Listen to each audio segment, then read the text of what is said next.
Hello everyone, welcome to the channel and welcome to Paradox Classes app. तो thumbnail को देख के क्या तुम्हें भी ऐसा फील हुआ कि क्या तुम भी कोई मिस्टेक तो नहीं कर रहे हो टीजीटी पीजीटी एग्जाम की प्रिपरेशन करते हुए? तो ये जो वीडियो है स्पेशली तुम्हें ये बताने के लिए है कि क्या हम कोई मिस्टेक तो नहीं कर रहे हैं टीजीटी पीजीटी एग्जाम के अंदर, कोई ऐसी मिस्टेक जो हमारी तैयारी को किसी और ही डायरेक्शन में लेके जा रही हो। क्योंकि हमारे लाइव क्लासेस के अंदर यूपी वाले में, आरपीएससी वाले में, डी ट्रिपल एस वाले में, तीनों बैचेस में अभी लाइव क्लास में बच्चे बहुत सारे कमेंट करते हैं, जिससे मुझे ऐसा फील हुआ कि हो सकता है ये एक कॉमन प्रॉब्लम हो जो सब बच्चों को आ रही हो। तो ये वीडियो थोड़ा सा इंफॉर्मेटिव वीडियो, ज्यादा टाइम मैं नहीं लूंगा। बस इसके अंदर मैं कुछ तीन चार ऐसी बातें डिस्कस करना चाह रहा हूँ जिससे हम जो कॉमन मिस्टेक्स हम कर सकते हैं एक टीजीटी पीजीटी एग्जाम को क्रैक करने के लिए, वो क्या हो सकती है, उनको हमें अवॉइड डेफिनेटली करना चाहिए। और ये थोड़ा सा जो एक्सपीरियंस मैंने गेन किया है, थोड़े से जो टीचिंग एग्जाम्स मैंने क्वालिफाई किए हैं, उनके ही बेसिस पे मैं तुम्हें ये इन्फॉर्मेशन दे रहा हूँ। ऐसा नहीं है कि कोई हवा में बातें कर रहा हूँ। ठीक है, मैं भी सारे एग्जाम्स दे चुका हूँ, सारे क्वालिफाई कर चुका हूँ, तो थोड़ा सा मेरा फर्ज बनता है कि मैं तुम्हें गाइड करूँ। तो स्पेसिफिकली हम मैथ के बारे में बात करेंगे क्योंकि मैथ्स ही हमारा सब्जेक्ट है। सबसे पहली जो समस्या है, सबसे पहली समस्या वो है कि हमें नेचर ऑफ द एग्जाम के बारे में पता भी है या नहीं पता है। नेचर ऑफ एग्जाम जो है वो हमें हमारे को पता है कि नेचर ऑफ द एग्जाम का मतलब क्या, हमें एग्जाम के बारे में ये पता भी है कि एग्जाम हो क्या रहा है और पूछ क्या रहा है। मुझे टीजीटी पीजीटी जैसे ही दिखता है या टीचर्स को भी जैसे ही दिखता है तो टीचर चालू हो जाते हैं 9वीं 10वीं 11वीं 12वीं, ये लो खत्म। सोचते हैं टीजीटी पीजीटी का जो टीचर है, टीजीटी का मतलब 9वीं 10वीं में पढ़ाएगा, पीजीटी का मतलब 11वीं 12वीं में, तो ये पढ़ा दो बहुत है। ऐसा नहीं है भाई। पहली बात तो आजकल जितने भी एग्जाम हमारे हो रहे हैं वो ग्रेजुअली, धीरे धीरे धीरे धीरे ग्रेजुएशन की तरफ वो शिफ्ट होते जा रहे हैं। ऐसा कोई एग्जाम नहीं है जिसके अंदर ग्रेजुएशन का पोर्शन ना आता हो। रेयर ऐसा कोई एग्जाम बचा है। ठीक है, तो सबसे पहले हमें वो नेचर समझना है एग्जाम का। जैसे डी ट्रिपल एस बी का अगर तुमने नया सिलेबस देखा होगा, उसके अंदर सारा का सारा ही सिलेबस उन्होंने यूजीपीजी का दिया हुआ है, सारा का सारा। तो डी ट्रिपल एस में फिर हमें यूजी पीजी पे ही सारा फोकस करना है। बैकअप के लिए अगर तुम पढ़ना चाहो तो 11वीं 12वीं कुछ पढ़ सकते हो। ठीक है, ये तो मैं पता नहीं कितने दिन से ही कह रहा हूँ, बच्चों को लगेगा कितनी बार ये बात बता चुके हैं।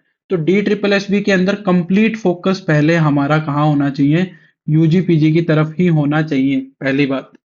अगर तुम प्रिपेयर कर रहे हो यूपी के बारे में, यूपी टीजीटी और पीजीटी के बारे में, तो बिल्कुल मैं कह सकता हूं कि पिछले सालों के अगर मैं पैटर्न को देखूं तो इसके अंदर 11वीं 12वीं का जो पोर्शन है वो डोमिनेटिंग रहता है। अब इसके अंदर टीजीटी और पीजीटी अगर देखते हैं तो हमारे दिमाग में ये आता है कि सर टीजीटी में थोड़ी ना 11वीं 12वीं आता है, टीजीटी तो 9वीं 10वीं का होता है ना भाई।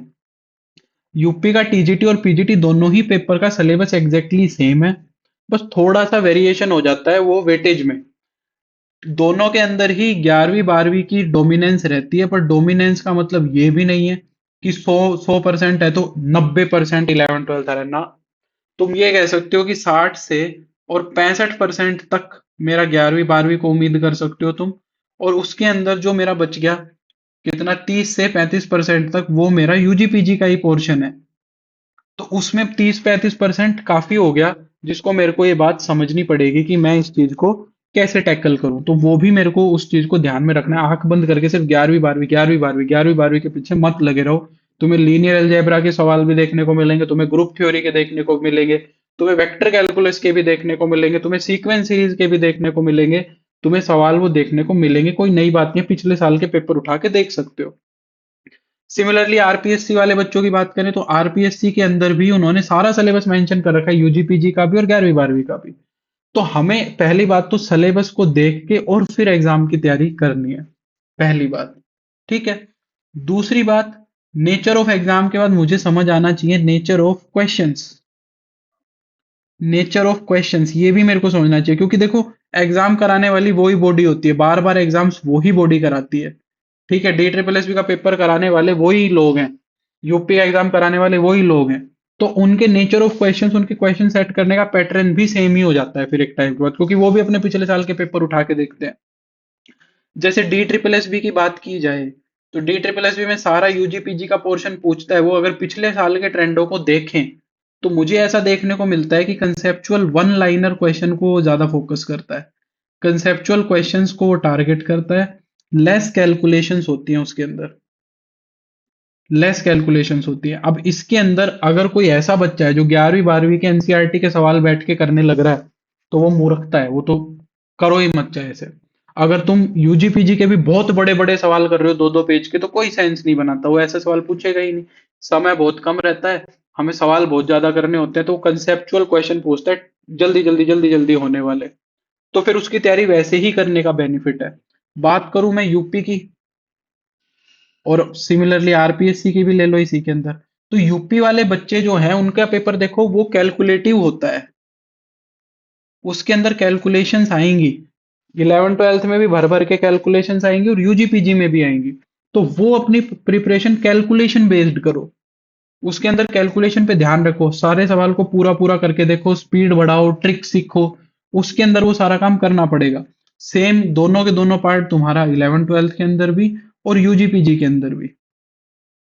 ये बातें ध्यान रखनी पड़ेंगी भाई। अगर आंख बंद करके तैयारी करोगे, तभी फिर पेपर में तुम करके तो आ पाओगे, पर बहुत कम क्वेश्चन कर पाओगे, या कुछ क्वेश्चन तुमसे होंगे ही नहीं। तैयारी जो करनी चाहिए थी वही कर रहे हैं।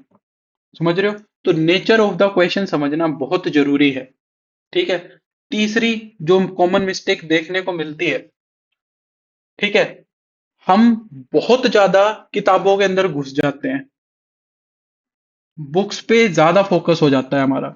और ये गलत नहीं है, बुक्स का जो फोकस है वो तो अच्छा ही है, पढ़ना बुरा थोड़ी ना होता है। बट देखो, अब कोई बच्चा है जो एनसीईआरटी की किताब लेके बैठ गया, उसकी सारी की सारी थ्योरी पढ़ रहा है, उसकी एक्सरसाइज सोल्व कर रहा है, आरडी शर्मा उठा ली, सारी थ्योरी कर रहा है, एक्सरसाइज कर रहा है, या फिर कोई ग्रेजुएशन की किताब उठा ली, उसकी थ्योरी पढ़ रहा है, बीएससी किताब उठा ली, एमएससी किताब उठा ली, फिर सवाल कर, तो भाई ये तो कोई काम हुआ ही नहीं। ऐसे तो तुम 10 10 साल लगा दोगे प्रिपरेशन करने में। ऐसे तैयारी नहीं करनी है।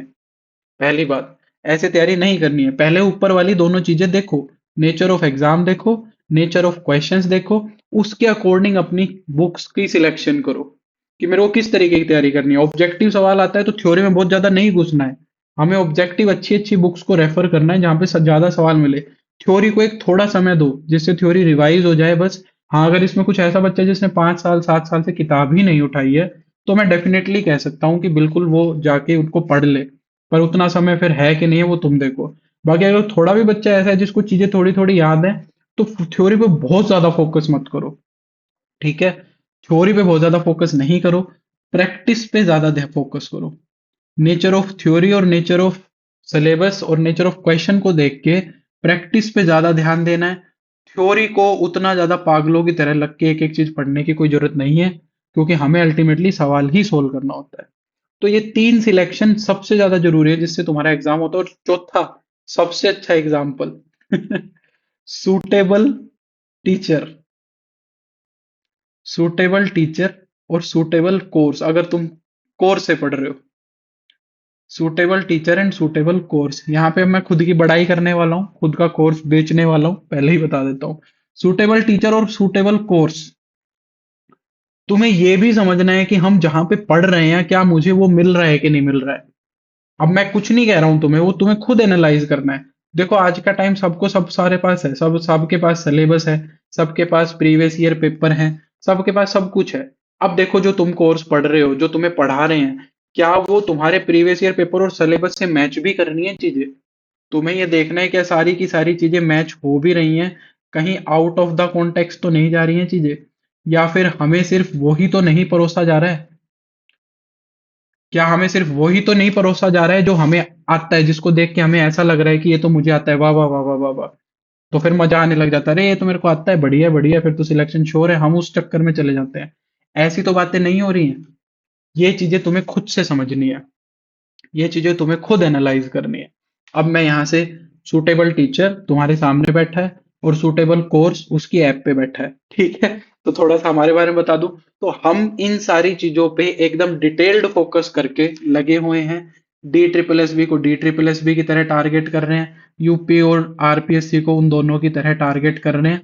ठीक है। अगर कोई बच्चा हमारे साथ जुड़ना चाहता है, तो ये हमारी जिम्मेवारी है कि वो मिसगाइड होके नहीं जाएगा, सच्चाई के धरातल पे वो रहेगा। रिपब्लिक डे हमारा चल रहा है, तो रिपब्लिक डे पे अभी भी तुम्हारे जो प्राइसेस हैं, वो एकदम बेस्ट प्राइसेस के ऊपर ये सारे के सारे कोर्स अवेलेबल हैं। डी ट्रिपल एस बी का जो कोर्स है उसका लाइव प्रैक्टिस बैच हमारा अभी रनिंग है। सारे के सारे कोर्सेज जो है वो तुम ऐप पे जाके चेकआउट कर सकते हो। सारे कोर्सेज के जो डायरेक्ट लिंक है वो डिस्क्रिप्शन में डले हुए हैं, पीछे मैंने सारी की सारी चीजें एक्सप्लेन की हुई है। पैराडॉक्स क्लासेस पे जाके तुम डेमो भी देख सकते हो। इसके अंदर एक छोटी सी अनाउंसमेंट मैं ये और करना चाहता हूँ, जो डी ट्रिपल एस बी का हमारा बैच है जिसके अंदर हम यूजी पीजी की प्रैक्टिस करा रहे थे, अब उसके अंदर हम 11वीं 12वीं की चीजें भी बच्चों को प्रोवाइड करा रहे हैं। इस चक्कर में कि कोई 5-7 क्वेश्चन जो है इसके अंदर अब हमें 11वीं 12वीं का भी काम अब मेरे को मिलने लग गया है, और इसके अंदर अब 11वीं 12वीं की चीजें भी हमारी प्रैक्टिस बैच के अंदर कवर हो रही हैं। तो हमारा बिल्कुल यही टारगेट है कि सिलेबस के अकॉर्डिंग और क्वेश्चंस के अकॉर्डिंग हम सारी चीजों को करा रहे हैं। अगर किसी बच्चों को थोड़ा अपना समय बचाना है, क्योंकि डी ट्रिपल एस बी के अंदर मेजर इशू आता है कि प्रैक्टिस कहाँ से करें भाई, क्योंकि कोई बुक नहीं है डेडिकेटेड। तो हम उनके लिए प्रैक्टिस बना के ला रहे हैं, एक एक टॉपिक पे छोटी छोटी शीट्स बना रहे हैं, 25 25 30 30 क्वेश्चन की, जिससे उनका हर टॉपिक अच्छे से कवर हो सके। सेम चीज यूपी और आरपीएससी के अंदर है। अगर कोई बच्चा जुड़ना चाहे तो एकदम मिनिमम प्राइस है, ज्वाइन कर सकते हो, कोई दिक्कत नहीं है। कोई नहीं करना चाहता है, कहीं और से पढ़ रहा है, कोई खुद से पढ़ रहा है, तो प्लीज इन बातों को फोकस करो। मेरी जो फायदे की बात थी वो नीचे की थी, बट ऊपर वाली जो बातें वो तुम्हारे फायदे की है। ठीक है। इसी के साथ मैं अपनी बातों को विराम देना चाहूंगा।